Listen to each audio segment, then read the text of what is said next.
Pasok ng gangsta sa edad ko 14 years old. Tinagap ko 30 second massacre, matay blindfold. Halos sumabog ang shoulder, tiklop ko para folder. Hindi naman soldier pero ang war is not over. Aking burn ay forever, nasa magkabilang daliri. Mga tusok ng karayo, marka ng mananatili. Alam ko mali pero buhay ko dito naging makulay.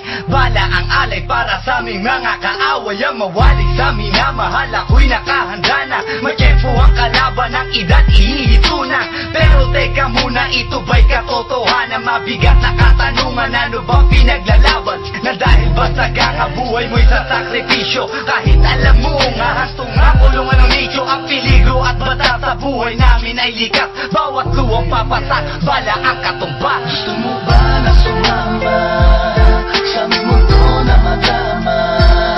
At may halong lungkot at saya, at may kababala ang pagtubos sa sala ng iba. Ang kaligtasan sa isa't isa inasa. Yan ang buhay ng gangsta. Yan ang buhay ng gangsta. Buhay ng gangsta. Lagi na lang umiinit ang aking ulo, o para bang gustong pasukin ang lahat ng gulo. Ang pulo lumalabas pag pumutok na ang baril. Ang pagiging sa kalsada, yan ang aking papel. Ako ay laging gigil, kaya't minsan napapasaba sa away ng iba, kaya't heto't napapahama. Pero pag hinahamak, umiiral na ang puot. Kundi suntok, may tutumba na lang sa isang putok. Ito na ba ang sagot? Para masabi lang na G, hindi ko to pinili. Pero bakit nagsisisi ang tulad ko? Paano kung kunin mo na ako? Sino na lang titingin sa mga maiiwan ko? Kaya nagsusumamo, pakinggan aking dalangin. Ang tamang daan ay ituro mo sa akin. Nang aking pamakita pagbukan liwayway. Darating din ang oras, kamay ko nang kumakaway. Gusto mo ba na sumama sa aming mundo na madama? At may halong lungkot at saya, at may kababala ang pagtubos sa sala ng iba. Ang kaligtasan sa isa't isa inasa. Yan ang buhay ng gangsta. Yan ang buhay ng gangsta. Buhay ng gangsta.